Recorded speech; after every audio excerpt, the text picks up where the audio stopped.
Toujours sur le Forum de l'Emploi à Migène. Et là, de nouveau, nous sommes sur le plateau de C'est dans la boîte avec Virginie Tullier. Bonjour Virginie. Bonjour.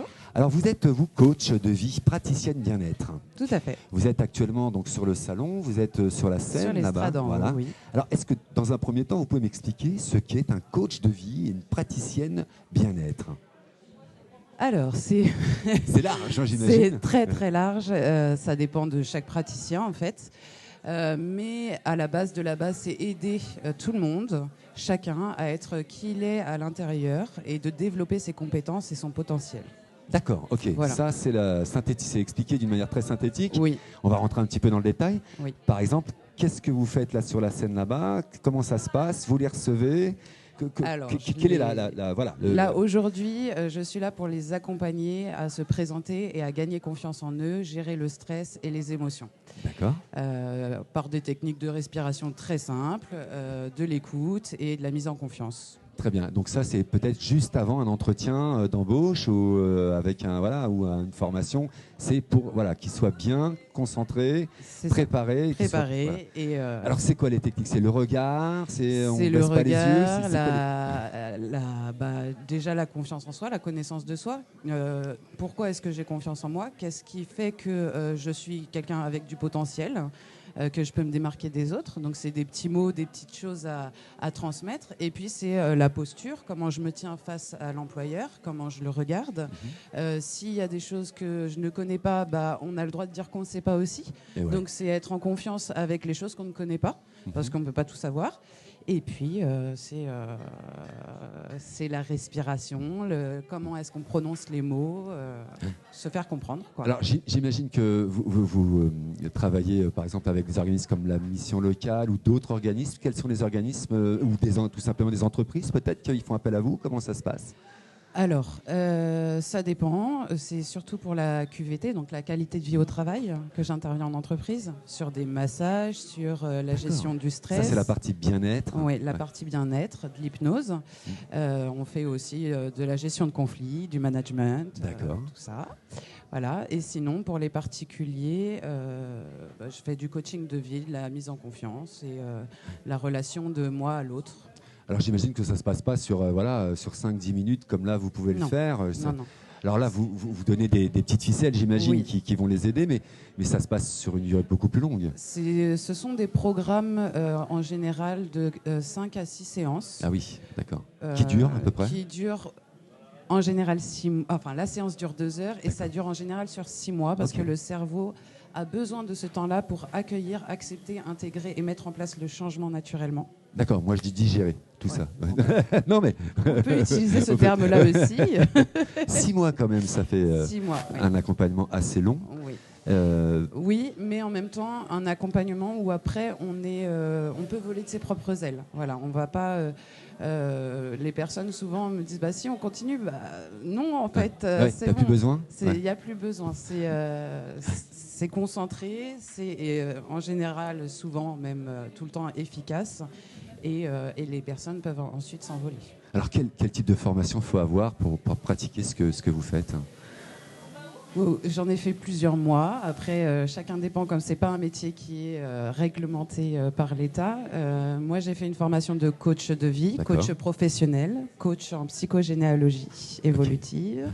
J'ai fait formation d'hypnose, de massage, modelage du corps. Enfin voilà, il y a tout un C'est intéressant parce que peut-être que ceux qui nous regardent ou qui nous écoutent, j'en ai plusieurs qui sont venus me demander justement. En fait, je pense que comme c'est pas un métier qui est réglementé, ce qui est important, c'est déjà de voir les centres de formation qui proposent ce genre de formation s'ils sont quand même avec la notion Calliope. Oui. Et ensuite de se diriger vers des formations qui nous animent et qui nous plaisent dans l'accompagnement, parce que c'est souvent ce qu'on a besoin, nous, qu'on va pratiquer pour ensuite le proposer aux autres. Alors, on disait tout à l'heure en off, c'est plus facile de parler des autres que de parler de soi-même. Ah bah oui. Alors, par exemple... Vous voyez pas, là? Oui, c'est ça. Non, mais c'est aussi un moyen de se détendre. Vous voyez, en direct, c'est parfait. C'est aussi mon travail. mais vous voyez, par exemple, quel premier conseil vous me donneriez à moi, qui reçoit régulièrement des gens? Alors, j'ai une certaine habitude, mais je ne suis pas complètement formé non plus.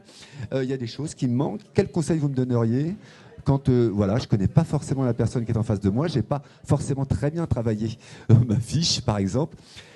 C'est quoi? C'est de prendre le temps, de respirer, de poser des questions simples et pas partir trop technique. Qu'est-ce que vous me donnerez comme conseil? Vous faites votre métier très bien. Oui, mais... Non, comme conseil, peut-être, dans tous les métiers d'accompagnement et d'écoute, c'est vraiment cette écoute active. Donc, de laisser avec des questions ouvertes pour permettre la personne de se diriger vers ce qu'elle a besoin d'exprimer profondément. Le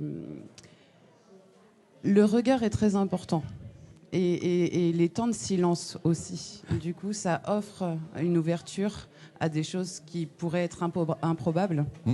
Absolument. Voilà. Voilà. Merci de m'avoir donné, moi, voilà, mon premier petit conseil, absolument. Et ça fait du bien aussi, même quand on a l'expérience et qu'on a l'habitude, aussi de se faire rappeler ça. Et moi, je le prends du coup, c'est pour ça que je vais poser la question. J'ai dit, allez, je prends mon... Moi, j'ai du coup eu mon accompagnement. Voilà. Merci beaucoup en tous les cas, Virginie. Comment on vous retrouve? Vous êtes sur les réseaux? Comment? Sur les réseaux, oui. D'accord. Virginie Tullier. Sur Facebook, Instagram, Insta. Facebook. Très bien. Et puis, vous intervenez dans tout le département ou même hors département? Bonne question. Ah voilà. Elle est ouverte, hein, celle-ci. Hein. J'interviens hors département, donc sur Paris et sur Marseille. Ah oui. Mais pour un tout autre domaine qui est plus... pour les femmes, ce sont des cercles de femmes, des échanges, du partage, confiance en soi. Vous faites ça aussi? Oui. D'accord, très bien. Voilà. Et ça, vous le faites ailleurs, Marseille Ailleurs. et Paris? Oui. Là, vous êtes plutôt concentré sur du coaching et de l'accompagnement sur le département de Lyon. Oui. Super, j'étais content de passer un bon moment avec vous, Virginie Tullier, en tous les cas coach de vie et praticienne bien-être. Vous faites du magnétisme, alors tarologie. Oui. Alors l'hypnose, vous l'avez dit, massage intuitif, tarologie. Qu'est-ce que c'est ça? alors moi j'ai comment on va dire, j'ai une fausse idée c'est-à-dire vous tirez les cartes. Oui. D'accord. Alors, en deux mots. En deux mots. Alors, non, ça me fait rire parce que... mais oui, on a... Voilà. non, mais très clairement, moi, avant, je ne croyais pas du tout dans tout ça. Vous avez devant vous la même chose. Le magnétisme, la tarologie... Je suis honnête avec vous sur la partie tarot, les cartes, tout ça, c'est pas mon truc. C'est assez incroyable, en fait. Mais moi, j'utilise la tarologie surtout pour mettre des mots sur ce que les personnes ressentent. Donc, en posant des questions, les personnes vont tirer des cartes. Ces cartes ont des symboliques. Donc c'est pas un prétexte. C'est pas un prétexte. C'est pas de la divination à proprement parler. C'est pas moi qui vais dire il va se passer ça ou ça. Non, c'est en fonction des cartes qui ont été tirées. Il y a ces tendances là. Qu'est-ce que vous en pensez? Est-ce que ça vous parle? Là, par exemple, cette carte-là, elle montre un petit peu le cas où, au niveau de la santé, ça montrerait qu'il y aurait potentiellement ça ou ça. Et très honnêtement, toutes les personnes à qui j'ai tiré les cartes on dit mais c'est incroyable. C'est bluffant. Mais c'est incroyable. Comment tu sais? Mais comment tu sais, Virginie? Mais c'est pas possible. Ce sont juste les cartes. Après, il y a l'intuition et le ressenti qu'on peut venir ajouter.